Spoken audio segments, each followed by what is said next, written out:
What's up, guys? Welcome to another episode of the Built Different podcast with Tucker Speed. In this episode, I sat down with my little brother and previous business partner, TJ Tucker, and was also joined by Jason Owens, my co-host. And the three of us had a great conversation. The three of us were actually the three kind of grinding away and kind of getting this business started back in the day. So we had a lot to talk about, a lot of memories and reminiscing going on. It was a great, fun conversation and a little bit of a story about me as well, because it was kind of my story. So I think you guys will enjoy this one. Remember, this podcast is brought to you by TuckerSpeed.com, your one-stop shop for all of your performance-related products for your Harley-Davidson motorcycles. Before you get started, please leave us a 5-star review, give us a follow, enjoy it.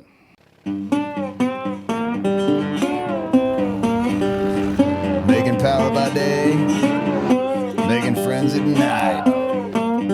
Built different, Tucker Speed. Hell yeah, brother. I wasn't ready. Screw you, Jordan. All right, now we're going. All right, good morning, boys. Morning, Morning. Jay, old man. What's up? I know you're ready to rock. Fired up Been on this screaming one. since you showed up here. This is a fun episode. This is a special one. Joined by TJ Tucker, my little brother. What's up, guys? Kid 2-4. Shoot, he's fast. So, Used to be. not no mo. Nope, he gone. But this will be fun. There's a lot of history that we can dive into, or we can talk about what TJ's doing now. Whole lot of nothing. That might be I it. guess we won't talk about that. Yeah. I mean, this is almost. I mean, this is we got pretty much -1, the OG, of when it all started. Well, here we are sitting in Ideal. this, And- what used to be our shop right Yeah. here in this room. Now we're doing podcasts out of here, and it was the three of us that were working right here, Sitting in your first work bay. Yep. Your bike, 8, 9 your years ago. only bike lift used to be sitting right where you're sitting now. Yeah. So, a lot of history, a lot of stories, a lot of good times, a lot of bad times. We had good times for the most part. I think so, for Yeah. the most part. But, yeah. So, what do you guys think? Come on, Jay. Start the fire. Well, I mean, I definitely think we'll go back, to the beginning. But, since you left, and both of us did. I left, there after X Games in Minnesota. You and I had a talk, that night, and then I rolled. I think probably a few years later, maybe a year later. Yeah. You decided to roll. It's hard I think to it know was the a exact year. timeline, but yeah. Yeah, around there, and Shortly then- after that. Yeah, I think it was had just left. shy of a year, or Yeah. just over a year that TJ left. And I guess maybe we should back up just a little bit for people that don't know. I guess we're Yeah, we're jumping right into the history. I mean, there's people that really don't even know. Yeah, so if some of the listeners may know, a lot of them might not, but that TJ was my partner here in Tucker Speed in the beginning. We started this thing together 10 years ago. Yeah, And- all three of us. I mean, Yeah, I'll there was throw it back another there. brother that. Three of us went into it at Yeah. 33% in the beginning. That's kind of sets the dynamic, if you will. So yeah, that was Wasn't necessarily a good thing, but well, and there's a whole story behind all that, and I don't know if I want to go into too much of that, but yeah, I mean, there was three of us in the beginning. About 2 years into it, our middle brother, younger than me, older than TJ, left, and you had been with us. You were with us for, I don't know, 6 months or a year when he left. Probably, yeah. Somewhere- And something then like that. kind of, you guys let me in, just kind of like shadowing you guys at night. When you first opened up, and then I went to school. dude, you were the Ford. lottery. So, You were the certified it up. lottery in the beginning.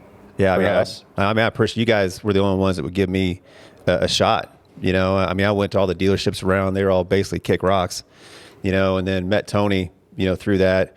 Of course, then Tony trained you up, back here and made you what you are today you already had a decent skill set, and then Definitely gave me a backbone for sure, Yeah. in the Harley industry.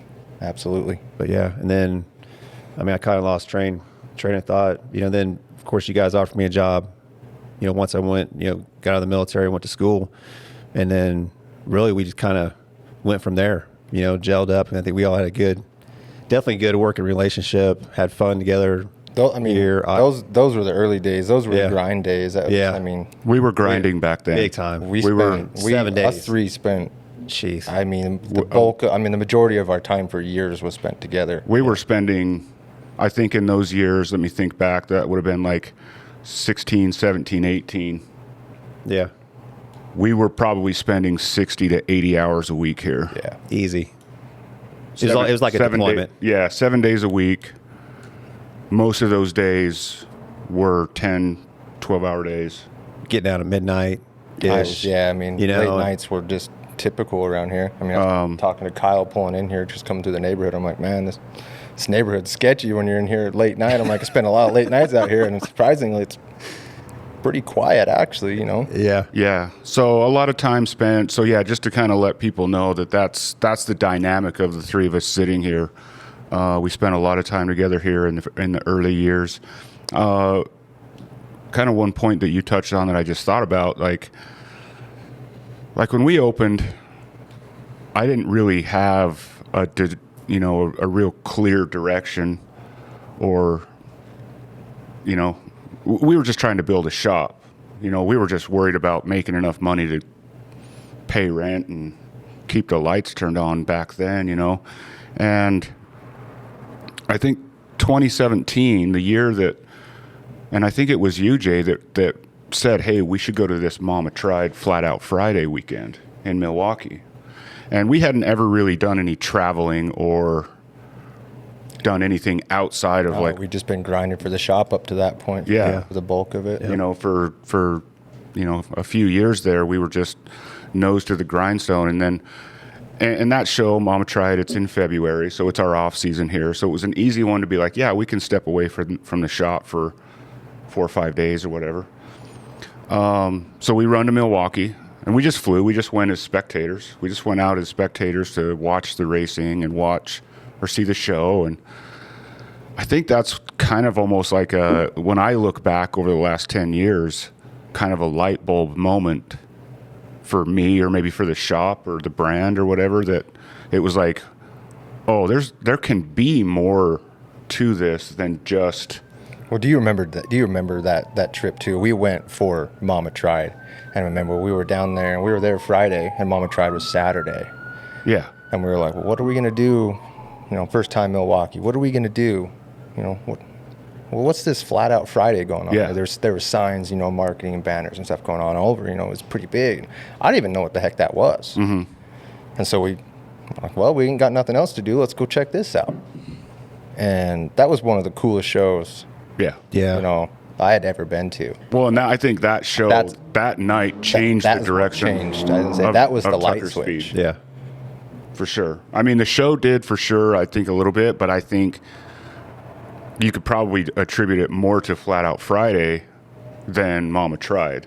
Right. Because if you look at who we are today, how much racing have we been doing versus building like showstopper chopper builds that you would see in a Mama Tried, right? Like Right. definitely Flat Out Friday had a bigger influence. Definitely on us. tailors to, definitely. And we our have a inspiration racing little more. background. I Yeah. mean, me and TJ grew up, doing a lot of different types of racing and riding and stuff. So yeah, definitely the racing side had definitely an influence there.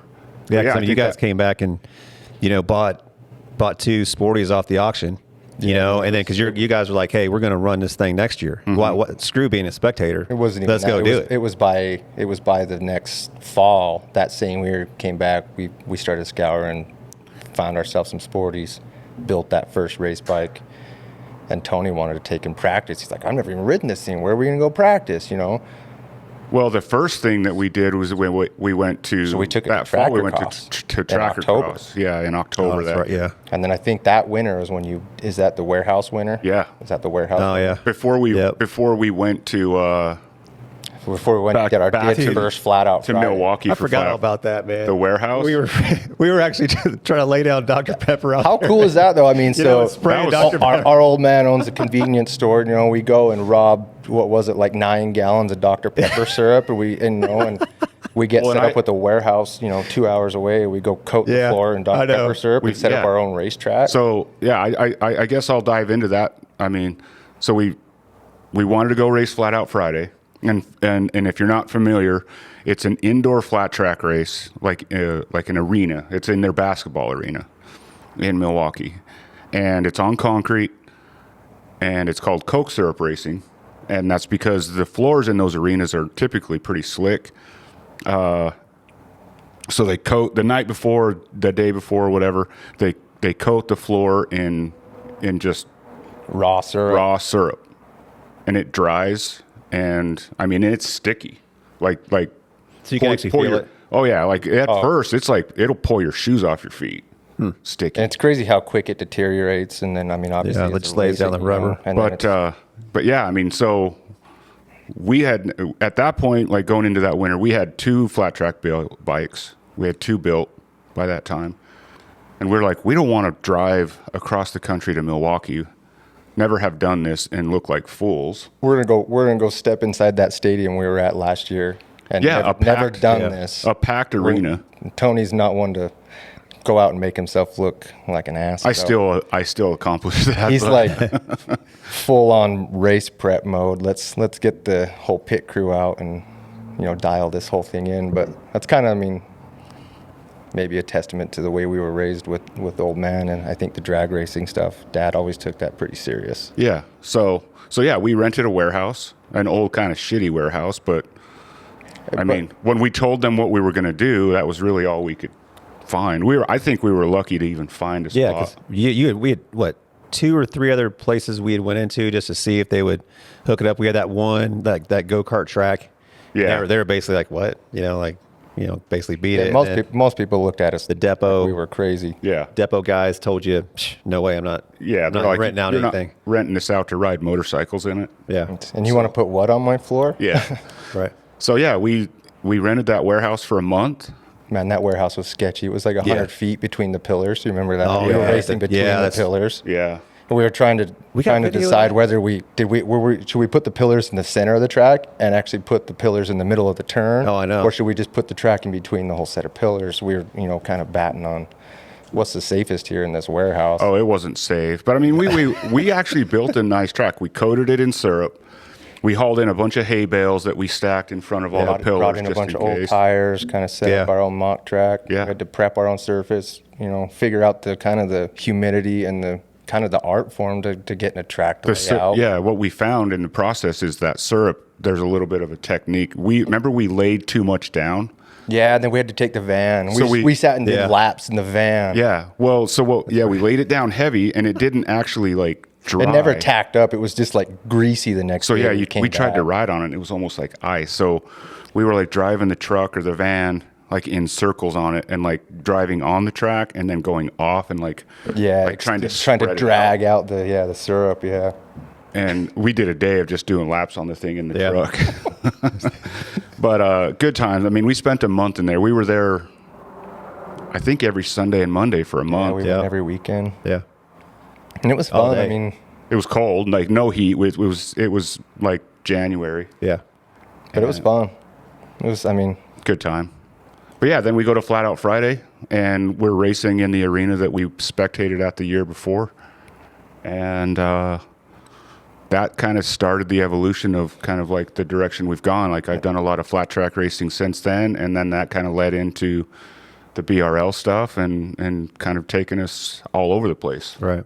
I think was BRL what I can't remember because you were going to do the Super Hooligan, the whole the whole yeah, series. there was a right after I was that? left. Right after I left, you was going to do the Super Hooligan series. That was your plan. Mm-hmm. Remember that? Yeah, so you left in 2019, like the fall of 19. It was like the end of 19. Yeah, rolling into 20. Yeah. And then 20 was the year I was like, screw it. I'm just gonna go all out. I want to race a complete season, like be at every round. And I was gonna do Super Hooligan. So Jay at that time wasn't working here. That was Right. like the period that you had left. But I'd called Jay up and I said, hey man, do you just want to be my travel partner, my road dog, my pit crew, kind of in this race series? And he's like, I'm down. Yeah. So we kind of lined that up, and then in that conversation, we kind of started talking about him coming back to the shop. 2020, we go race. The first one was the one show in Portland, I missed and that then one. Huh? you missed that one because you had hurt your back Yeah. or something. Yes. Yeah, my back. Getting old. Get old back. And then the next round was in Vegas at the Mint 400. Okay, I was or there in at that. Prim, I should say. Yeah. Oh, Yeah. Sore We went stomach. and raced that one, Yep. and Yep. then the week after that, our friend Kenny passed away, and COVID hit, and all the racing got Okay. shut down. So that was what it was. Then. So that's what Gotcha. shut everything down in 2020. That's right. So that kind of, and then later on in 2020, that first kind of inaugural exhibition race of bagger racing happened at Laguna Seca. That concept race. It wasn't even anything. It was just an invite only event. We didn't get invited. It was like Vance and Hines, Fueling, Saddleman, like all the drag, all these brands. Yeah, kind of big. Was that kind of King of the Bagger? it was Is with that more Moto of those guys? America. Okay, it was yeah. in That was Moto. when they were still. It wasn't called King of the Baggers. It wasn't called Bagger Racing League. It was just kind of like, hey, we're going to build these Harleys and come race them for one day. Just kind of like a priest, like a sprint ish, or like a It was an exhibition. exhibition. Yeah. And it was Rob Bidos's idea, and he approached Moto America and said, hey, I'd like to do this. And they kind of laughed at him and said, you don't race, baggers on a road course. Like, you guys are insane. But they're like, whatever, we'll let you kind of be the halftime show or whatever. Kind of the monkey riding a bicycle circus act in between like their Yeah. and so sure enough, they sign off on the idea. The brands all build bikes. They go out there and race, and lo and behold, those bikes fire up and start ripping around the track, and all the fans were hanging on the fences, Yeah. saying, "What the hell is this?" And Bagger Racing League was literally off to the races. Mm-hmm. And then later that year, there was kind of a split. There was King of the Baggers with Moto America. There was Bagger Racing League that was developed, and we decided to go race with BRL.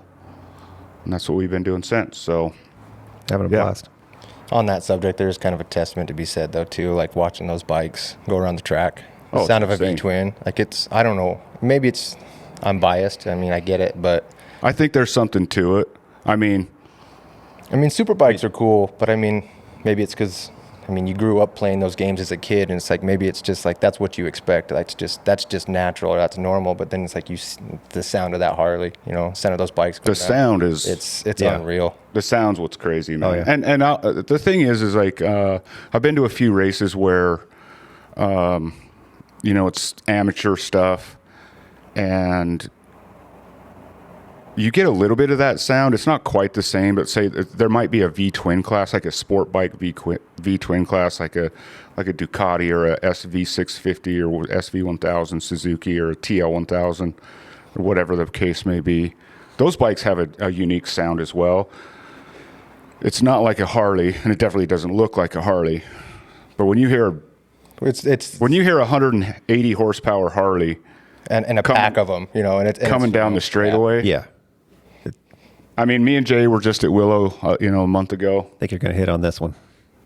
I mean, take away, Jay. Well, no, I think I if mean, you're going on I tell you what, then there was a difference that we heard when, of course, you got the guys like us, the privateers, the independents, building our bikes, and then you get the Saddleman King of the Bagger factory bike, fire up, the bike and had go, it. and that thing had a different sound. It had a different It was sound. nasty, and it. the more built they get, Yeah. You could it's just very hear. subtle, but you can tell. I think to the untrained ear, Yeah, it was like To the untrained ear, You it's just wouldn't like, hear it. oh man, that's got a big cam, or he's Yeah. got a straight pipe exhauster. I mean, But there's so we many were like, subtle what- differences. But what was that?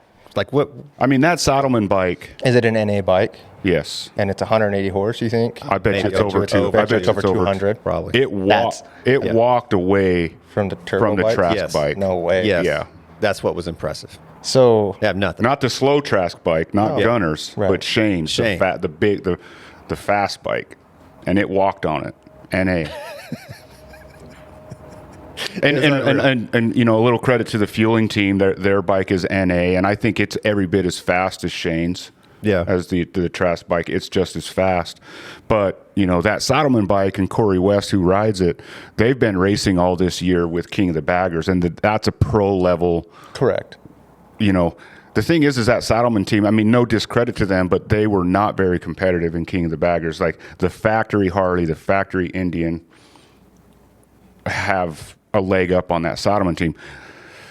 It's crazy because I was talking to Corey. Corey said that they never won a race in BRL Really? before Willow Springs. Really? The Saddleman team. Did they race had- before? yeah, they were in they were there in the beginning. Yeah, they've been, yeah. Well, I mean, I'm talking this year, or they focused on. This was their first race with BRL this year because Oh, they had okay. been racing Right. King of the Baggers.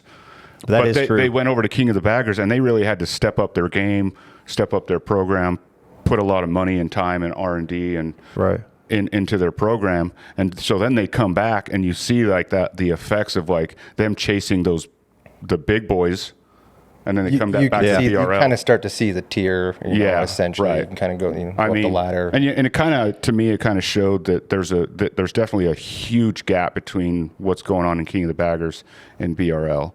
A lot of money. I mean, it's all money. A lot of it is money. I mean, and like I said, the two teams that are at the top of the box are, or I should say three, Factory Harley, Factory Indian, and Vance and Hines.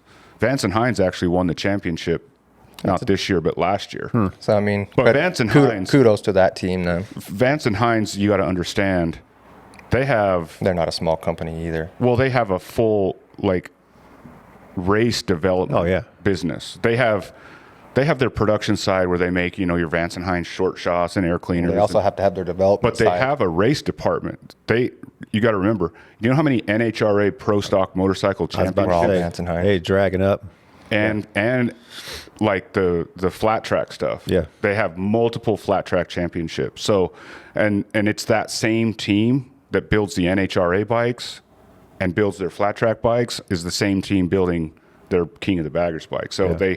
they have the tools necessary to compete. Saddlemen, they just don't have that level of race experience. of support or team or Not within their within their facility. Correct. You know what I mean? But Because they're kudos rolling to them. seats, right? I mean, They make you know, seats so and tail sections. they're not into. Vance and Hines have a facility that is just the race stuff. Right. But that's what they do. Also, That's what they do. Yeah, But yeah, so I don't know. We've been talking a lot about BRL. I know it. I mean, you could sit here and talk. I mean, all day long about. I could. I'm pretty. We've got so many stories that stuff's happened, and it's cool stuff that's happened, and then we could just get lost into racing talk. for sure. I mean, if you can't tell, I get pretty passionate about Yeah. racing. Oh, we I mean, this is what it's all in our I blood. think you that's know? why It's- everybody enjoys. Yeah. and I think that's why it is the way it is. So. Yeah. But let's just talk, because I'm honestly a little personally curious to hear TJ's a little bit of TJ's side of things on his departure from the shop here, and then kind of what you're trying to do out there on your own now. Why you gotta do that to me? Like I said, I'm curious. We've all wanted to know. Well, now you're just making the world curious. Why? Because you're not going to tell him? Since when have you been quiet there, kid? Come on. Oh, no. Just try to. You can be honest. You can say that I'm a dick and you're sick of my shit. I mean, No, I mean, and I've been honest and transparent about. I mean, anybody. I don't feel like, I don't know. Sometimes I don't feel like you have. Well, you ever ask me a question, I'll shoot it to you straight. Ain't gonna blow smoke up your ass. But I mean, my departure from here. I mean, you of all people know, I think better than I do. You know, it's just family dynamic. You know. For sure. I mean, they're definitely, I mean, at the time you had a baby. Yeah, I mean, my first daughter was born in that period that we were grinding, Yeah. and that took a toll. I mean, it was a couple of years, it takes a toll where, I didn't see my baby, really for the first couple of years of her life, didn't really spend time, sure, we still got to go out and vacay or do something every, once in a while, but really the bulk of my time was really wrapped around this place. And I was all in, I mean, I assume this is what I'm doing for the rest of my life. So I think, When you quit your dad's gas station, you had a good gig there. I had a good gig running going that. there. Yeah. But my passion is more, Yeah. this is, Harley's really is what got in my blood. And I credit that, back to you. I've always have. But as, on the departure side of thing, I think it really just comes down to the family dynamic, really. I think a lot of it was we were working too much, spent too much time away from our families. All that stuff takes a toll, and all that stuff can be worked through. Naturally, I mean, we tried to work through a lot of things, and we kind of just butted heads at, we kind of fell back to the same common denominator, and it was time spent, and whether the business, was priority over family, and it was just, wasn't a good situation to have between two brothers. It was challenging at times, and I think that we have different different outlooks. I think we have a different outlook, but I think the end result ultimately, we always strive for the end result, but we have different ways of achieving it, I guess, maybe. Do you guys have different visions then? Did you guys conflict on that? I think we have a very similar vision, but I think we have a different vision where it comes to achieve the end, Because you guys were partners, not only brothers, but partners. Absolutely. So you guys probably had those two issues. Was it hard separating that between business and the family aspect? You think? I mean, I'll admit, I think that, and we've talked about this a little bit, because I think that you've kind of taken this role from TJ now that you're here. Thanks, TJ. I was always hardest on TJ. Yeah. Oh, yeah. I would say things to TJ that I might not say to like Fred or Steve today as like just an employee. I wouldn't, like, if Fred made a mistake on a bike, I wouldn't be like, you're a fucking moron. Like, why would you do that?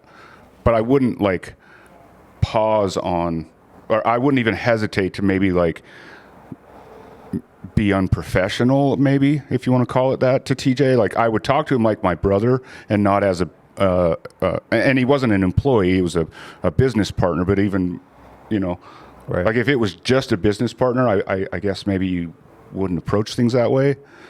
And I had a higher expectation of TJ. And like I said, I think that I pushed some of that on you now. And it's only because I really honestly think of you as family. Right.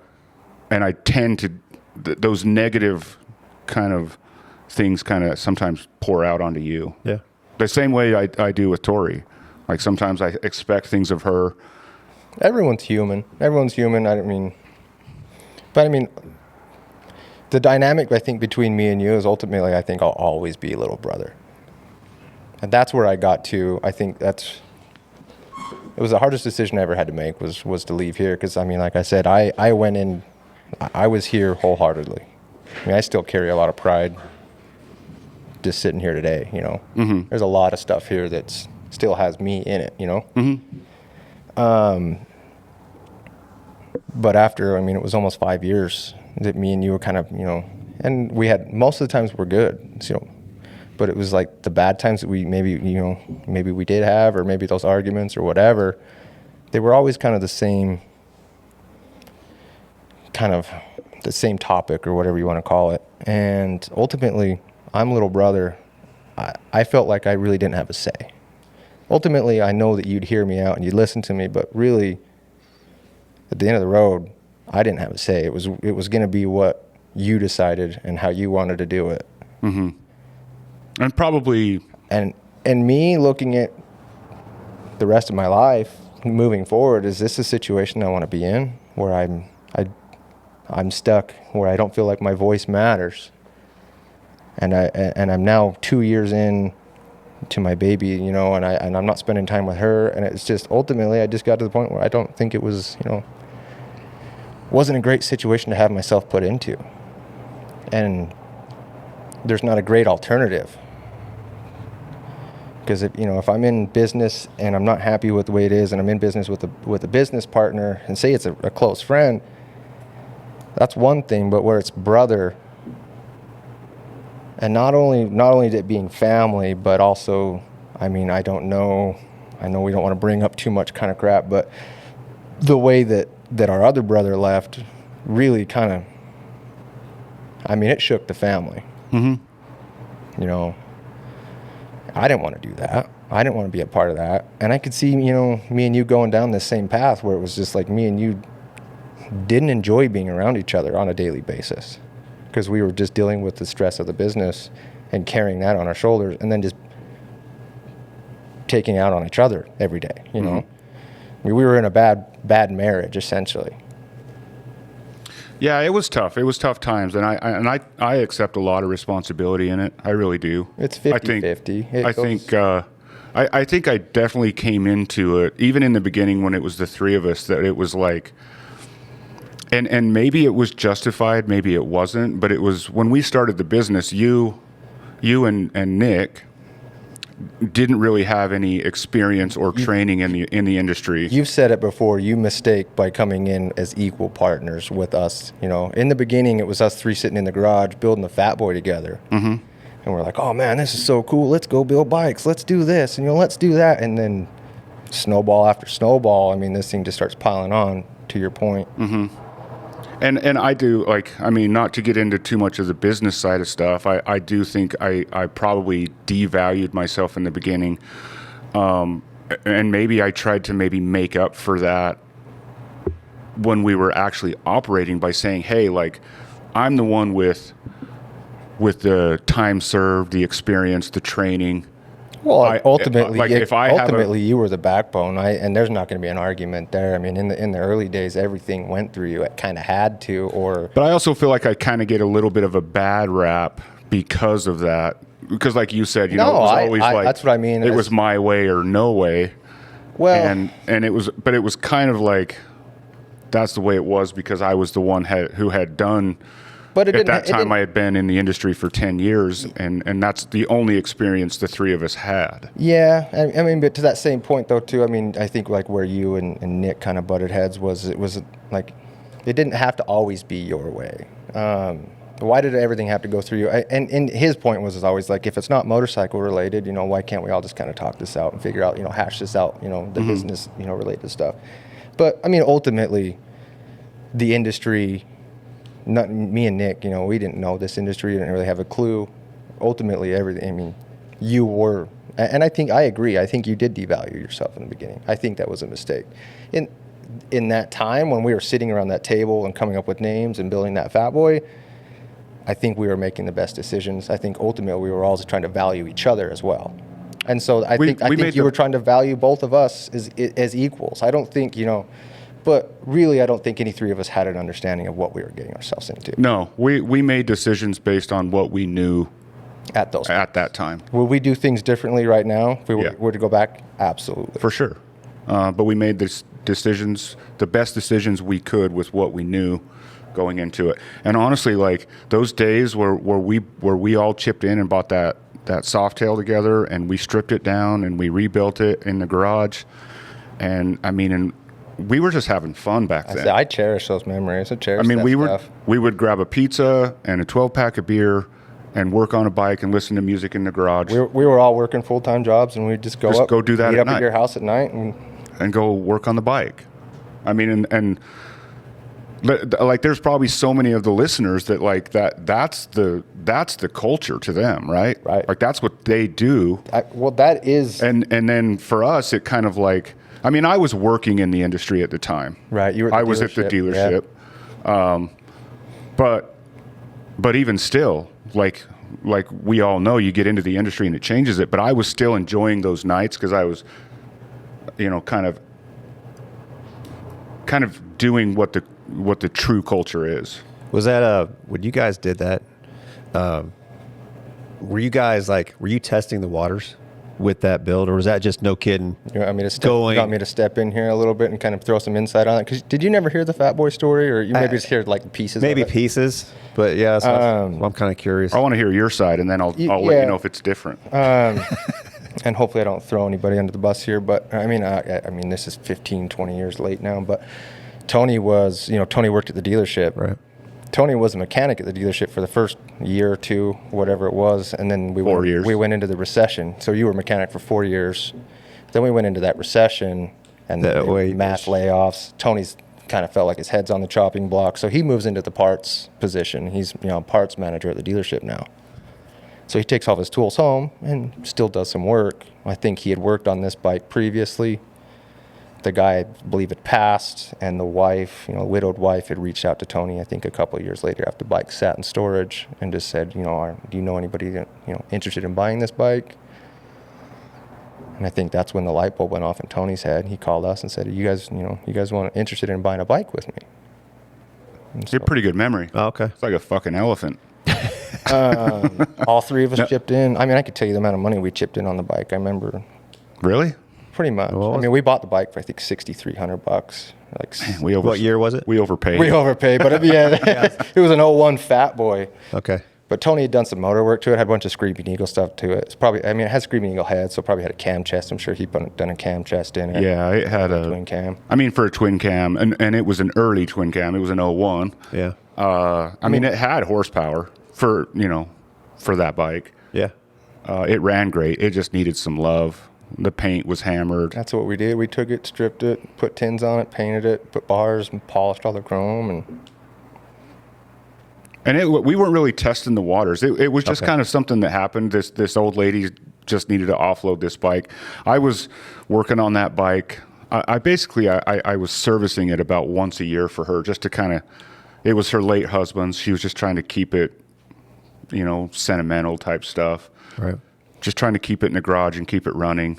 I would service it once a year, take it back to her and park it in the garage. Eventually she's like, I can't keep doing this. I service it. I buy a battery for it every year. It just sits here. Yeah. She's like, I just need to sell it. And so we ended up buying it. And it wasn't anything, me and Nick had light conversations years before that. Like maybe one day we could start a business together or something. Nothing ever serious, but it just so happened that bike kind of fell in our lap, if you will, and we were like, yeah, we were just going to buy it, clean it up, flip it, and sell it. And then in those conversations, really what it started as is we were just going to buy a little shop, and we were just going to buy, rent, restore, and flip bikes. That's all we were going to do. And it was just going to be an after-hours project. We were going to keep our day jobs. That was the plan in the beginning. We were just going to have a little, 800 square foot. Not even that. It bay. was like, can we just find a one bay door in an industrial park that's going to pass off as a commercial property that we can now get a license and get a dealer license so we can buy bikes off the auction, and then that's where it started. And then we actually stumbled across this building that was available, and we called on it, and really what they were asking in rent was not all that much more than like a little single bay shop in the industrial park. We're like, well, this is way cooler. Let's do this. And then we're like, well, if we're going to do this, it's right on Washington. Now we're going to be a legit shop. Yeah. And then that first year, it was still just an after hours project. And then, because you guys had at the beginning too, I guess it's to tell the listeners the dynamics of Nick, because Nick seemed like he definitely wanted to have the sales side of the business. He loved moving. He's a salesman. Nick's a number man, sales guy, loves money, loves so you guys have tried that as well with Nick. Yeah. So it makes sense with. Yeah. So we, when we started, it was like, okay, I'll kind of head up kind of the service operations. TJ was trying to, kind of take over and kind of he was, wrenching and turning wrenches and working on bikes, but he was kind of trying to be kind of the parts guru as well. Right. And then Nick was kind of going to be the sales guy. Nick was going to be the one in charge of buying a few bikes and getting them ready for sale and listing them and doing all that type of stuff. And that was the dynamic in that first year. It was all an after hours project. We all had day jobs. Right. So yeah, but yeah, that's kind of where that's where it all started. That was 10 years ago last month. Last month, November. November 14 is when we moved into this building. Yeah. I mean, I know it always sucks. Like even seeing you come in that 10 year, it just. I wouldn't miss it. That's what I mean. Like I still carry pride. Yeah. As weird as it is, awkward, or maybe as weird as it may be, to not feel like I'm a part of the place anymore. To be here, and then like to see you guys. Like I mean, you're still family. Right. So. Oh no, I get it. It's just you just always kind of wonders like, man, wish the kid was back. But I get it. 'Cause I mean, we had fun back there. It was Me and you spent a lot of time side by side. Oh, we did, man. Yep. Licking our wounds from old Master Tech over here. We used to sit back there and cuss you out, just talk shit on you all day. Nothing's changed. Dad is so mean. I still hack on him. Now it's just Jay and Jordan. I feel bad for you fuckers. Hey, we still good, man. I would tell you this: it's coming back. It's been better. I mean, well, I think he's made a lot of strides. I mean, he's with some of his human. things. Everybody, makes mistakes, and you learn from them. I think there's a lot of stuff that's happened through these last 10 years that I think he's learned from, and I've learned from. I think obviously we do things differently. So I don't know why that's part of growing. I just don't know why you're keeping the freaking Eric Dickerson forearm from coming back. That's all. I had to throw that in there just a little bit. Life's and we've weird. been trying. We've been trying a weird. minute, man. That's all good. But. So let's. I'm just curious. Let's talk a little bit about what you are doing now. Let's just talk about Midnight Moto. What it is or what it isn't. Yeah. So you left. Midnight Moto, shop behind my house. Still just working on bikes. I mean, was that right away when you left? You just went right in. No. Because I mean, I know it took you a minute to get the shop. And that's. Right, the I mean, in Tony's mind, he's a worst case scenario kind of thinker, and that's what he was thinking in the beginning. But I'm not trying. I'm just asking. I'm not. No. Sure Yeah. anything So up. I mean, I'm just actually, asking. no. I mean, I didn't have a plan when I left here. I just knew I was in this situation, and that I felt like I needed to get out of.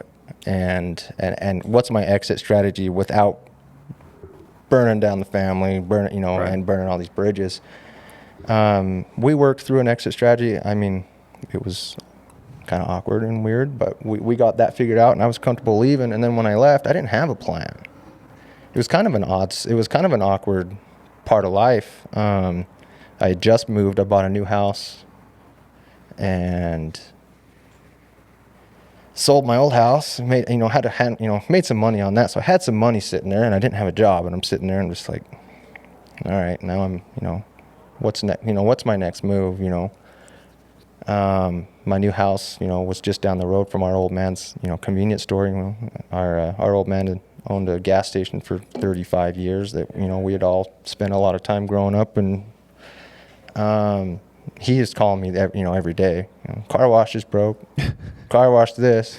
If you're sitting on your thumbs down there, there's trash cans that can be emptied up here. So, I'd go up and spend time with old man, and I'd help him out, and then it was just, naturally I ended up back there every day. It was, well, so-and-so didn't show up for their shift. I'm like, well, I'll just hang out and let me hang out.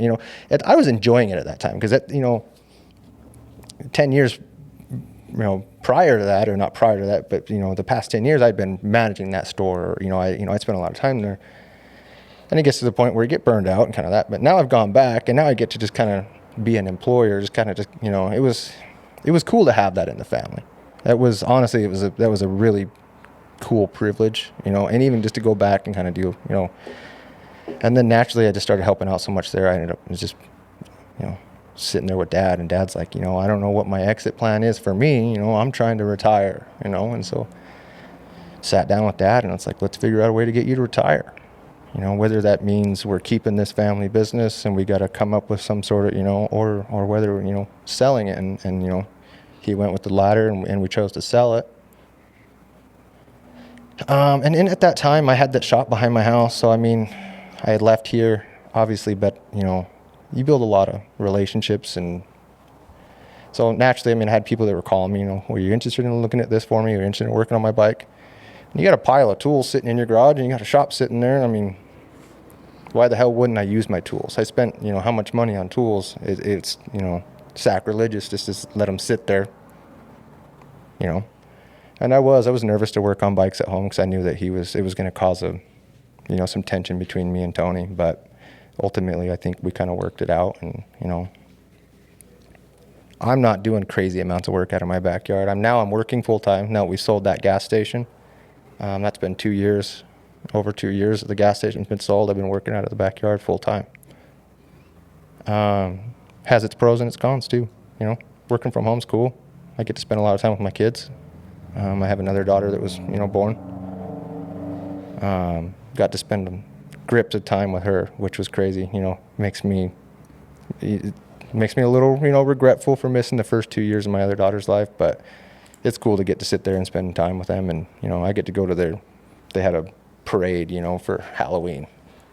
And it's like I can just drop what I'm doing and ride up to the school just to go watch them do their parade for a half an hour. And then I can, jet back. Like, it's just so flexible. Yeah. But then at the same point in time, it brings on its own set of problems too.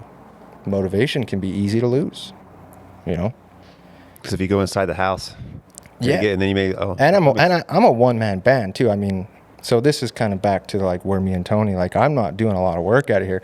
If I could bill 500 hours a year, I could make pretty good money in my backyard. There's very little overhead. Mm-hmm. But I'm also a one-man band, so billing 500 hours is also a tougher task than what you guys are looking. That's crazy. But I have to source all of the parts. I mean, it's just. Tony knows what that's like. I mean, we were a one-man band when we first started this place. Me and him were here by ourselves. That's 2 man. No, we were here by ourselves. Oh, that's true. In the beginning, you kept your full-time job and I kept mine. Yeah, there was times where and we alternated our days off. Yeah. Yeah, there was. Yeah, that's true. We had to mesh our schedules to finally open this place, to have business hours open for this place. And that's why I kind of say you were the lottery, because like you came at us at a time where we couldn't afford to pay anybody, and you were just wanting to learn. Yeah. Everybody and their dog teach me to work on motorcycles. I want, there's a lot, but some people have. You were serious about it. Some people have and some don't, and just the whole internship thing with you and coming back and you were literally the lottery. Yeah, no, I appreciate that. Me and Tony have talked about you numerous times, and it's just like you're a diehard. Yeah, no, I appreciate it. You guys are, like I said, gave me the shot, man, and I owe you guys everything. Love it. I have a great deal of respect for you, old man. Yeah, so same here. That's why I want you back. But that's what I'm doing. I'm doing Midnight Moto out of my backyard. How many Sportsters do you own now? I only own 2 Sportsters. Is that funny, Jay? You got me on that one. I felt like I was a Sportster shop there for about a year straight. I was like, I funneled through like a dozen Sportsters of customer bikes or my own. Like I bought a handful of them. And what's the most you ever owned at one time? I think I had 5. Yes. Did you? I did. I actually had one repoed. You want to hear that story? What? Oh yeah, I had one fucking get repoed. Can I put a customer's name on blast or should I not? It's your customer. I don't give a shit. Well, if that customer needs some help, just have them come down to Tucker Speed. Yeah, it wasn't your bike that got repoed. It was no. So I bought 2 bikes. Okay. From the Hag Nexter. Oh, okay. That's all I have to say. That way it doesn't throw him out there. We know who that is. You know exactly who it is. I bought the green one. That thing was awful, but I was buying it for basically for the frame and the motor to chop it and build a chopper out of it. Yeah. What I was gonna do. I bought that one and I bought an 05. Do you remember when he came? Yeah, you remember he tried to sell them to me. Do you remember that? Well, yeah, exactly. He tried to sell them to me and I wasn't interested. I said, call TJ. Well, I bought them. I'm the dumb fucker that bought them. But so that 05 showed up and it was immaculate. It didn't have a title. It was immaculate. It didn't have a title. Well, I'm like, be honest. There's your red flag. So, no shit, it's a red flag. So I called. So I had a cop come out, run a VIN on it. Okay. Took the VIN to the DMV in Ogden, had them run it. So you're trying to do your due diligence. Tried to do my due diligence. No flags ever got raised. Nothing. So I submitted the paperwork for a lost title. Mm-hmm. Sent it all out to Salt Lake because you have to send it to the Salt Lake DMV. And no answer. And I'm like, what in the some hell? I get it. It can take weeks, but like Shouldn't I get an email or a confirmation or something? So I started calling and I'm asking, you know, and then I can't remember the exact time frame, but like a week or two goes by and some guy stopped by the house, or he's calling me to make an appointment. I think he's like an adjuster is what or I can't remember he's somebody from the DMV. Essentially, he was an investigator. He comes down to investigate the bike and to verify the bike. I didn't know this at the time. I'm asking the guy the question. I'm like, is it a good sign that you're here? Or is it a bad sign? He's like, oh, it's probably a good sign if I'm here. I mean, if it's bad, it probably, you know. I had no idea. I'm just like, am I ever going to get a damn title for this thing or something, you know, something weird? And then lo and behold, 2 weeks later, another guy busted down my door. I'm here to pick up this bike. I said, I'm here for so-and-so's bike. And he kept saying the customer's name. Not the guy who had a loan on that bike 10 years ago had died 3 years prior. Yeah, hadn't paid off the loan and then left it sitting in Hadnax or, you know, storage or something. Had been sitting there for how many years? So the bank was looking for it, you know. So I got a, you know, repo guy show. So once you started putting the VIN number out there, then they're like, now we know where it's at. Once I submitted it too, and even then too, the state was like, well, you could get in trouble for having this. Like, we don't know that you haven't been holding this bike for how long, or like that I, you know, and but I had the, you know, bill of sale and all that kind of stuff showing that I just purchased it, and that I was, you know, and then I asked them, I said, what about my $2,000? I paid $2,000 for that bike. I said, and they said, sorry about your bad luck. And I said, well, how much is I talked to the finance company, and I'm like, well, if we can work it out and I'm like $500 in fees or something, like, would it make you happy or whatever? And he's like, no, I have to just take the bike in my possession right now. We've been looking for it for 7 years. Wow. So as it sits right now, he's like, as it sits right now, I'm taking the bike. And he's like, he's like, if you're interested in it, we can try, you know. And he's like, but right now I show a balance of 14,000. And I'm like, oh, you can kick rocks, buddy. Take your sports grand. Funny story though. Brad Holland. Brad Holland rolls up with a truck and trailer to help this repo guy load it on. And I'm like, and he's like, what the hell are you doing? I'm like, you piece of shit. Oh, shit. He spends $14,000 on a Sporty. No, I think that was like fees and just 7 years of looking for the guy, you know, like, right, yeah. Probably. I mean, I don't know. Yeah, I ain't paying for that. But I had, you know, I think at that time, I had 5 because I had that green one, had that 05 red one. I had my 04 that I built that my neighbors bought from me. I had my 03 that I still have, and I had my race bike. So I had 5. Sportsters are fun, but they're girl bikes. That's such a stigma. I shouldn't say. I mean, I have. No, you shouldn't say. That's what, 1,200. That's my first one. Sportsters have their place. They do. They're fun. They're fun to rip. They're so cool just to do anything at them, and they're cheap. I mean, the everyday Joe Blow. Well, there's so much you can do with them too. That's what I mean. And there's so many bolt-on kits, or even do-it-yourself weld-on kits. Weld-on hardtails to make a chopper. You can make it a dirt bike, a chopper. I mean, street tracker, cafe racer, anything. Yeah, I mean, and I like the motors. I really do.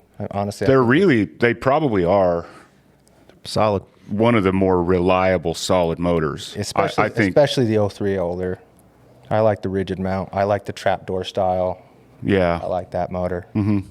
I don't like splitting cases. I've had to do that a lot lately. It sucks, but I also like EFI. Yeah. Let's make an EFI rigid mount sporty. I don't know if it's doable or not. I'm sure with enough money. Let's do it to your monoshock. I thought about it. I had considered it, but the problem is that I don't think you can get a crank. Trigger. Yeah. Crank position sensor and a crank that has teeth on it to be counted. It's true. Bill didn't run one? I don't know, maybe. I haven't looked into it that deep, but I wonder if you can take the rubber mount crank and put it into the rigid mount case. Maybe. It might be able to be converted. Might require, bearing conversions and maybe some machining or whatever, but I'm sure it's doable. Yeah, it might be. Or just talk to, there's other ways to do EFI. Jesse can set you up with EFI setup. Well, you still got to be able to count. You still have to have a sensor, though. You got to have a trigger of something. No matter what, whether it's a factory Delphi system or a standalone. Wherever it's triggering off of cam, crank, something. It has to know where the motor is. Mm-hmm. So that creates a challenge, but I'm sure it's doable. It's also just like, do you really want to spend It's a Sportster at that point in much time. That's time why I and have money on a sports? that's why I have a few Sporties laying around. It's just like not worth selling. Yeah. I mean, even my tracker, I have a lot of time and money into it. Anybody It's still just a Sportster. anybody wants an 03 Sporty? I got a badass one. I'll sell them. Not You're super selling cheap. your 03? I would. That one I built and put in your 2-bit show. Yeah. I'd sell that. It was originally supposed to be for sale. Mm-hmm. And then the crank was bad, and I did the motor, and then decided to do the frame to take it to your show. And Does it still have the fairing on it? yeah, Yeah. It's a cool bike. and a cool little bike. It's like a mini Road King, a little bit. It's kind of cool. Little road prints. Little rope pants. You still going to race that tracker by chance? Yeah, at Are you- 2-bit next year. I was gonna say, if you got that race going down here at the fairgrounds, I mean, local race, I'll race that. Are you gonna race it? Dude, I don't think my wife will let me. That's Or just sad. I no. knew that was gonna. Yeah, be he's- She'll put the kibosh on that she one. has straight laid the hammer on that one. No, that's the last thing we need, though. Yeah. I don't need another one of those. But I'd no, like, I'd like to see you on that BRL bike again. Oh, you gonna get there. I know you. You gonna get there. I know you want it. I do. I do want to get back on the BRL bike, but I know someone else at this table that's trying to as well. You trying to get on that BRL bike? Not that one. We'll do that Super Street. You want me to go on the BRL bike? You handle that thing, kid? You can't handle that thing. You couldn't even touch the ground. Pretty sure I taught you how to ride, old man. Wouldn't be the first bike I couldn't touch the ground. Shit, I was like 14 years old, and he sticks me on his 125 out in the sand dunes and just gives me a push. Says, "Here you go." No, we're talking about rebuilding my bike and then maybe building a second bike and Jay racing it. It's in the talk. Yeah, we're talking about it this weekend. Hopefully. At least start. So yeah, he been wants to. I mean, he said he wants to give it a shot, man. He says that he would regret going through life without maybe ever giving it a Well, chance. why not? I mean, that bike's been sitting all season. Why not? Why not freshen it up and get him out there on it now before building a complete second bike to make that decision? I mean, we could. I do think that. I mean, that's definitely doable. That bike has evolved from the first time I raced it into Right. something a little more Right. Yeah. than, and the bike we're talking about building him is Yeah, going a to little fall more into mild. is going to fall into the super street class, which is very mild. Okay, Which so, is like so hit- it's at least basically- it's at least a bike that can still be streetable. Yes. converted back to street. That's not 100%. race only. It's what The problem with going race only on them is if they're so hard to convert back, they become paperweights after they're. That's what that bike is. yeah. It's what the race bikes. That's what. But all, this I mean, bike, the super street bike, I mean, you can't even have an aftermarket swing arm. It's basically what our road glides, well, my road glide I've is set seen up that. as. I've seen that where they're trying to just tailor to the. Yeah. To the like To the streetable everyday guy, performance yeah. bagger. Like my road glide Can't get in there. wouldn't fit in the class. It's too modified, way too modified. It has the swing arm. It has a big bore. Yours pushed the It has a boundaries turbo. of the GP. Or the Pro stock. No, there really is no rules. Well, it does now with the turbo. My street road Oh, glide. your street road glide, yeah. My street road glide is classed out because you cannot have a big bore and a turbo. If you have a turbo in the BRL, you're You're limited to stock motor, 107. 107. Ooh, older motor. I guess. And then if it's NA, you can be up to 135. So, yeah, like once I belted the turbo onto my road glide, it basically, and that's still a street bike. That, I mean, Right. but like the super street bike that we would build for Jay, I mean, you're still required to have like inner fairing. Would you do it to your current road glide, or you can buy No. No, we're talking about buying one off the auction. We're gonna buy a hot bike again or a something? clapper. I might even we were talking like, I think the better approach is to buy a Road King. I'd go King. Because Your harness is way better. You have to have an inner fairing, but you don't have to have anything inside of it. Yeah. So you don't need to pack around all the speakers and wiring and a stereo deck. So go king and Just throw a shell on it. Yep. It's weird. It has to have a fairing. I think it's just. I don't know when they wrote the rules that they necessarily were thinking about people gutting their inner fairing. I think they were trying to honestly keep it. They were like, trying to keep stock. it with factory internals inside the fairing. And then I think there's only one. Well, there's a couple bikes in the Super Street class that are running fairings that are just empty shells. But a majority of them still have audio in them. And I'm sure it makes a difference. I mean, speakers are heavy. It's heavy and it's pretty high up. The It's weight's high up. pretty high up. Yeah. So, but yeah, like you can't change the swing arms. It's stock swing arm. You can't do an inverted front end. You can't run rear sets. You can run mid controls, but you can't run rear sets. That's one of the big things on mine is like he would have to jump on. If he was to jump on that bike, he's going to be getting onto a tall bike because you can only be +2 in the Super Street class. Is as high as you can go. I mean, if you're going into it just for like class oriented, I was just saying, if you want to get your leg thrown over it and you just beat yourself up because you never got to do it, you have the bike to go do it. But I mean, if you actually want to run the series and actually are trying to like run the actual, No, we'd. I think that's what we're talking about. Yeah. I would do the whole thing. I would do. Like I was telling him yesterday, I would want to try to just get in like the ATU, just to get like he was doing before. He would get in different classes and run it, and just get out there and just rip, and just at least start. I mean, you never know. I mean, after that, what could happen? I've seen you ride, old man. I think you'd be all right. Yeah, I'd like to give it a shot, man. I mean, shoot, we out here busting these canyons. I mean, some of these areas are Probably they're technical out there too. Some of the coolest old man riding I've ever seen right there. Just dragging his saddlebags over trappers. Yeah. Should be fun. I don't know. We'll see. I think, we've talked everything from just parking the bike and being done to building 4 bikes and everything in between. I don't know if I want to be done. I think I enjoy it too much to hang it up. I think 4 bikes is a big ask. Yeah, the only other thing we were talking about having 3 baggers in a Pan America. I would say 2 with the Pan Am. Do that Pro Stock, Super Street, and then a Pan Am. I think that'd be badass. Start there. Maybe in due time. Yeah. Don't stick a bunch of money into a bunch of race bikes and then BRL goes away. I mean, there is other series. There's other series. Everything's East Coast or...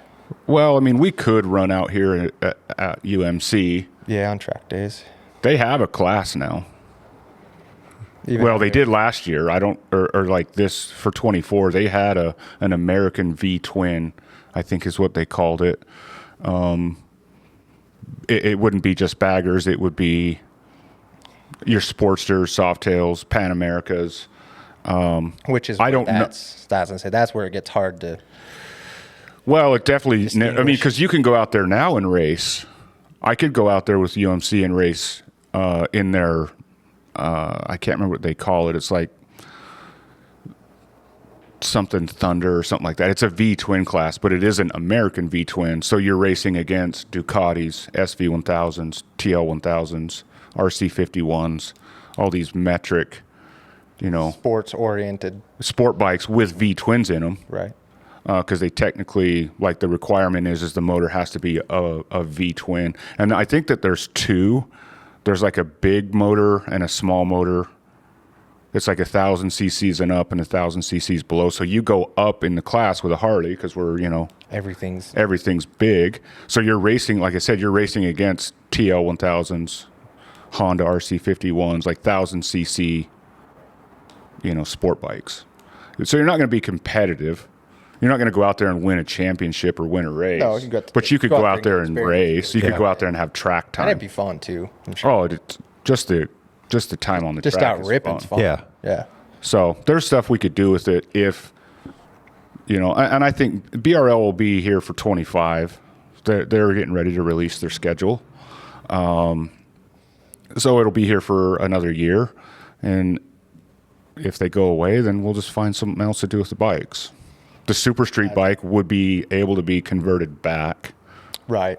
Yeah. So it's not like that bike becomes a paperweight. Now, that other bike, I don't know. I'd figure something out. You could always pull the motor and build a drag bike, but there's not even a drag strip here anymore. No. It's like Idaho drag strip's going away, I think, this season. Really? I think this or next season's its last. That one up in Wyoming now. Yeah. So, I want to ask you guys, what do you guys think about the industry and racing and just where, just say motorcycling in general is at today and where it's going? What do you guys think? man, I kind of question that. I mean, I look back. I mean, I always kind of look at Harley. I mean, everything's going modern, though. You know what I mean? Everything. I mean, it's behind the automotive industry, obviously. You know, and everything's going to plastic, computer controlled. I don't love that. You think the industry is in a decline as a whole? And I'm not just talking just Harley. I'm Right. talking motorcycling. I mean, I want to say yes, but I guess maybe not. I don't know. I want to say yes because you hear those rumors that Harley's been declining for the how many years. Mm-hmm. But like the new stuff I see them doing is kind of where I compare it to is like the ST stuff.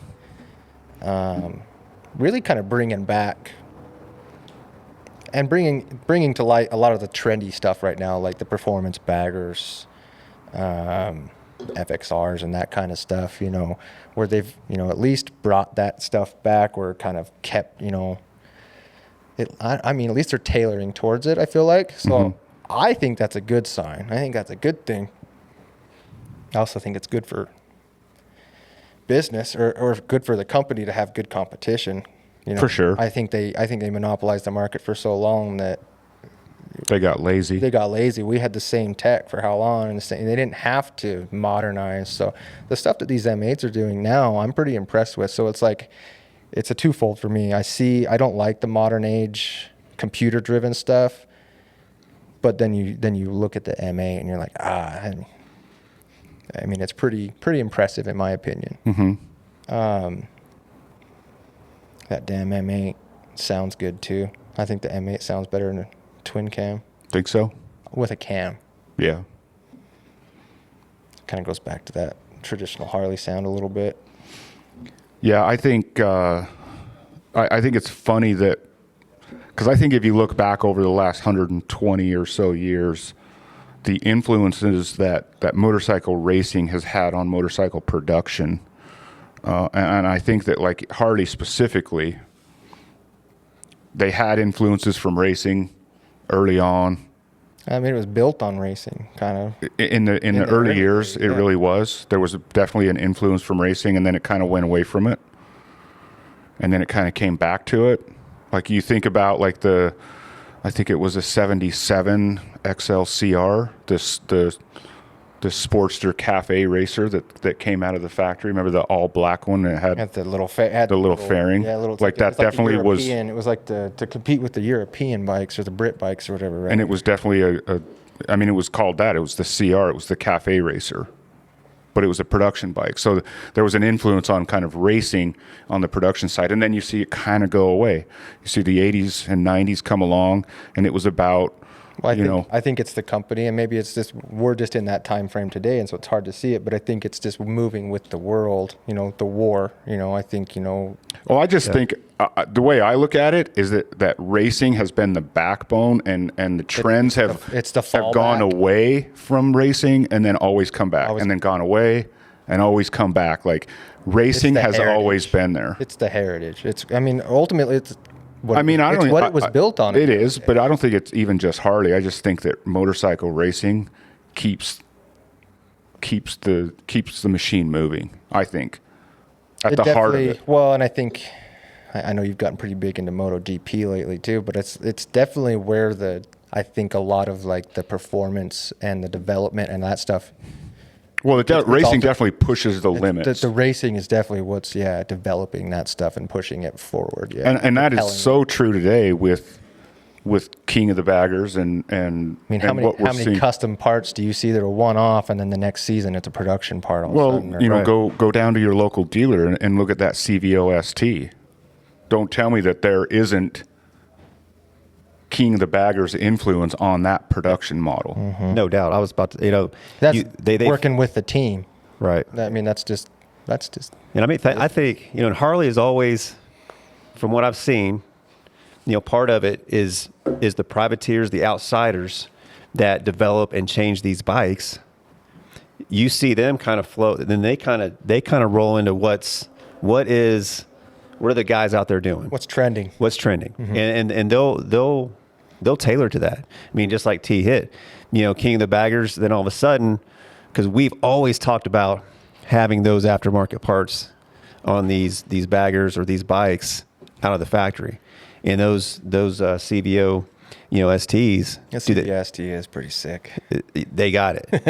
I mean, It's a nice bike. I think they've been a little plagued with some electronic issues, I'm sure there's going to I be bet with that screen. some new stuff. I would think. but like just the bones of that motorcycle it's very performance. well, yeah, and it's a cool minded. concept too. It's very performance, but it also has it has the luxury stuff. True. I mean, it still has could the tour radio on it. You Yeah. could tour on it, But that thing, I mean, it has a sport mode. Yeah. it has a sport. Yeah. And the coolest thing, I mean, it's the best brakes I've ever seen on a Harley. On the factory. For sure. Yep. Best brakes. About damn time. Best suspension. Yeah. It has carbon fiber parts coming on it from the factory. Yeah. It's coming with a riser and T-bar setup. So I mean, to Like, the, I mean- people that are complaining about Harley and like, oh well, you gotta spend $40,000 and then spend $10,000 on making it That's the kicker with that. rideable. With that price tag though is right there. Yeah. Right. Yeah. Aren't they like in that 50? I think they're getting close to 50 by the time So, they're out the Dude, the way door. the world- But- dude. But that's what I your can't Chevy say truck what- is 100K. I was gonna say the way the world is now too. The Chevy truck's 120. I mean, people, it's asinine. It's People are stupid. paying money But for it. I don't know. I just think it's, racing and horsepower. I'll say it. I've said it before. I'll say it again. Horsepower never goes out of style. No. You know what I mean? think most every Choppers. almost every guy is always looking for more. I mean, I don't, Like the choppers of the late 90s, early 2000s, kind of the pro street chopper, pro kind of thing, street whatever you wanna call it. guys, the big rear big tire guy, the big fat- motor choppers. big motor, big 300 series tire. That trend came and went. Big wheel baggers comes and goes. All the other trends, there's some that stick to an extent, but Racing always horsepower never goes out of style. No. Ever. No, and racing and always, that's and racing goes through trends too. I mean, flat track was big, and then it kind of made a comeback. It's kind of gone back to the It's where struggling. where its roots. I think it's back it's to struggling California again. and Yeah. the East Coast roots. They're the ones that kind of keep it alive. and it'll always exist. I It'll think, always exist in those small bigger- pockets yeah. around the Right. country. The hooligan wave, I think, kind of came It's and fizzling. went a It's little fizzling. bit. I mean, it's still going. There's a surprisingly. couple of good hooligan series, like the Still got the RSD the- going, right? or is that not flat track? They're it's done? road race. RSD's road race now with the, okay. Isn't it? Aren't they with King of the Baggers now? Moto America. Moto America. Yeah. Gotcha. But there's that Grand National or GNHC. whatever. Yeah. And they have like an East and a West They have, Coast they have series. a couple of different, like a Like Midwest, divisions. East, a couple of different divisions. Mikey likes to race in that one. Which is cool to see. And there's some other organizations out there like Extreme Flat Track. I raced with them a few times. They're kind of like mostly like Texas, Oklahoma, but they come up to Sturgis. That's the group that we've raced with when we race at Jack Pine Gypsies track in Sturgis. They're the ones that put on that race. And they have a full series, a full season and stuff. So there's stuff going on, but horsepower and racing, they'll always come back to that. But racing's getting harder and harder for people to do anymore. I think and that's not just motorcycling, even car racing. It's just it doesn't have the eyes on it anymore. It doesn't attract the fans and the spectators like it used to. I think today, I don't know if it's social media. I don't know if it's just like the lack of attention span of the next generation. They don't want to sit through a 3-hour NASCAR race. Might be it. You know what I They'll be on mean? their phone. But racing just doesn't excite people like it did, say in the 60s, 70s, 80s, 90s. I mean, and I even see it a little bit in MotoGP. They just talk about MotoGP just isn't what it was in what they call the heyday of MotoGP back in the 80s, 90s, early 2000s. I mean, I have a hard time with that because I'm a huge fan of GP, and I would say we're in the heyday today. Well, you see some of those tracks out in Spain, man. They got 150, 200 plus thousand people rolling out to that thing, and you see a parking lot of. But that's Spain and not America. Well, yeah, that's true. And I think as us as Americans, it's different. I don't know, man. No, I get it's different. That's a point. But yeah, you're right. I mean, worldwide, it still has a place, but. We'll go just because there's race fans in Spain, that doesn't make it easier for me as an amateur racer to race here. I don't know, but anyways, racing will always go through its phases. Maybe it's fizzling out right now, or kind of on the low end of the trend. Once we figure out how to make spaceships or flying motorcycles or whatever, racing will be revived and we'll just be racing in the air. Well, I think Arena Cross has an e-bike class this year.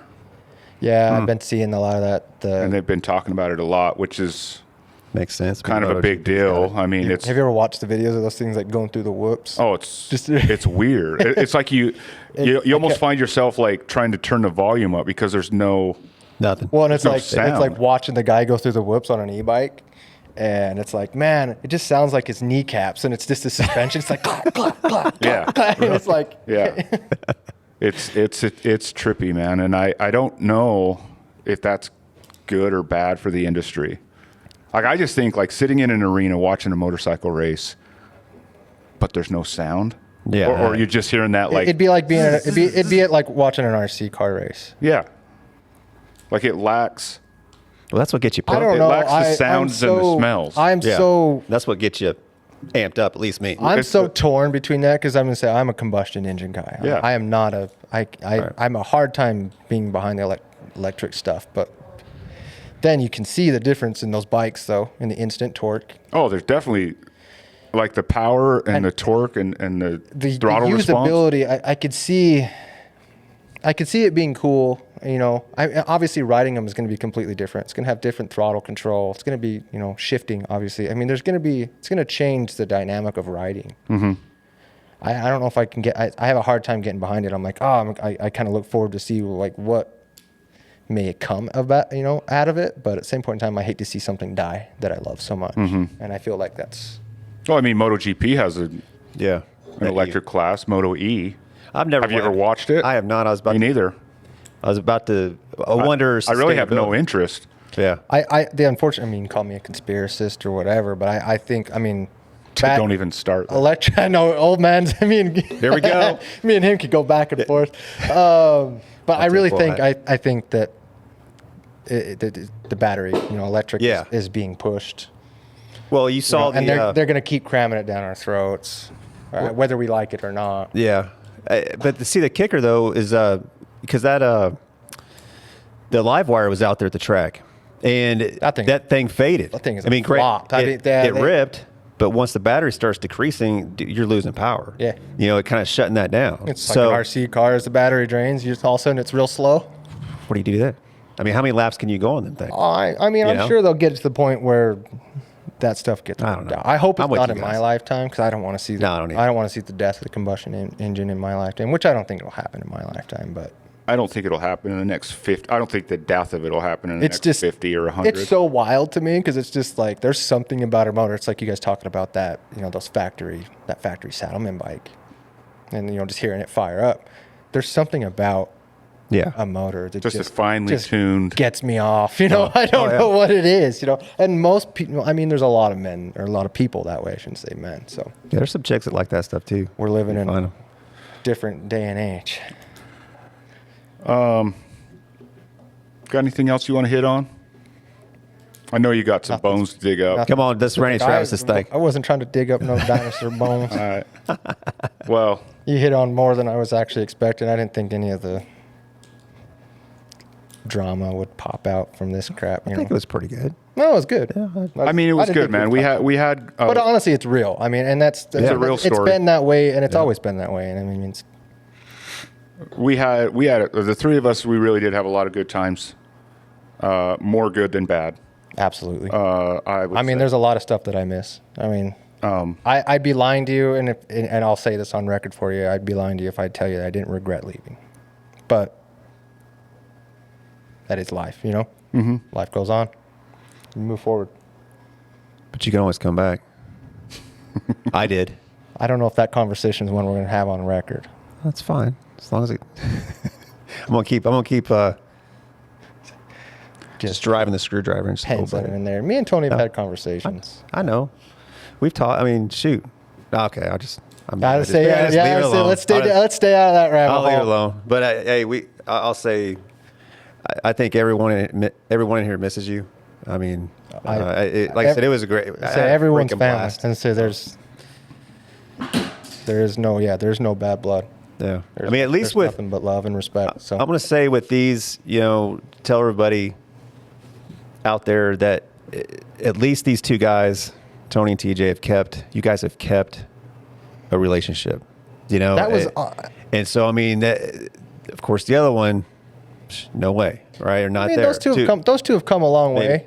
But I mean, you time guys heals a lot. I mean, and it'll never be the same with those two. But at the same point in time, they've come a long way. Ultimate thing is we're all stubborn. It is really, the Thanks, bulk of Dad. it. I mean, yeah, thanks, Dad. But we're all stubborn Tuckers, and Yeah. you just need to realize that. I mean, that's all. Yeah. And I was serious. When I left here, it was part of trying to keep mine and his relationship. Right. I felt like intact. Was it maybe the best move? It wasn't. Hindsight's 2020. It always is. But No, I appreciate you coming down and sitting down with us and telling the story. I mean, it's just as much my story as it is yours. it's the history of this place. Yeah, I mean, absolutely. It's why carry a lot of pride with this. Yeah. You still got your numbers up there. It ain't like he ever took anything down. You're still, nothing's changed. Yeah, and still got your nothing's stuff up changed, here. No. I mean, hell, he's even got the, Midnight Moto on his tracker. Stickers. Yeah, supporting you. let me I put got that sticker on his bike. I was surprised. Yeah. And Tony, maybe this will help clear up the confusion now between Tucker Speed, TJ Tucker, and Tucker Oh. Brunson's Not to be There's confused. some Yeah, no there's a kid. few Tuckers in the Harley industry in the Ogden world. Yeah. Ogden area. And me and TJ are related by blood, but our businesses are not related. Correct. And we're not related or affiliated with DTP, TP. which is owned by Tucker Brunson, or was. They've closed their doors now. Really? They're done. Yeah. That's So, that is- but yeah, there was. I think this whole summer, I've had multiple phone calls from people who they've talked to you, they've talked to Tucker Brunson, but they somehow feel like the three shops are all kind of affiliated, and there's just been some confusion. So yeah, there's TJ Tucker of Midnight well, I mean, Moto. you have the most presence. I mean, for anybody listening, I work out of shop at home, so you're not going to find my address posted online. Yeah, I don't advertise. I mean, you're just kind of word of mouth. word of mouth. I get on Helping social out media buddies, yeah. every once in a while. Like, I hate social media. What? I get on there. I hate social media. You spend a lot of time on it for hating it. I do. I'm guilty of that. I'm definitely a victim. Sitting there scrolling on that. Yeah, just turn just into a death zombie, and all of a scroll. sudden you're like, But yeah, I mean, I think you have the most presence when it comes to somebody like, okay, I talked to that Tucker guy, and he works on Harleys. Let me just type in Tucker, Ogden, Utah, or Harley. Obviously, it's gonna get you. Yeah, we're probably, we're definitely the biggest in Ogden for sure. You've got the, So yeah. you're But- welcome. I mean, just helping you out. I'm just sending more work your way. Just directing people your Yeah. way inadvertently. I've sent a few down your way. I'm sure they were real doozies too. They're buttes. Clean one owners. I've had to deny a few of them. Yeah, we all have those. But no, thanks for coming on. Thanks for having me. Thanks for coming on and just being willing to share the story. Like I said, it's your story, but it's Well, it's cool. it's It's our cool story. to get it out there. It's the three of us, really. Yeah. Just thinking about. I didn't really think about it. Honestly, it's cool reminiscing about. How much time the three of us spent like sitting here in this room for a lot of years. Yeah. The three of us were the ones who renovated the shop we're in now. Built that Yep. room. We're the up ones there. who Clean that thing. I mean, painted floors. Built the parts hung room. lights. That guy jumped Yeah. through your skylight, I think. Yeah, Yeah. all that. Like that. That was all the three of us. And those were some grinding days because we were still trying to work on bikes in this room right. and then renovate that room and get everything moved. Yeah. And those were some long days too. So And it doesn't seem like that long ago. It's gone by quick, man. that was 2018. Yep. Something like that when we were knocking that wall out going into the back Yeah. shop there. It's crazy to think it Moving doesn't that seem guy like out. that long ago, but it's crazy that it's been 10. But, I appreciate the ride and appreciate you coming on here. Thank you. Love you. Yeah. Good 10 years. Love Yeah, you. love you. Love all you. Yeah.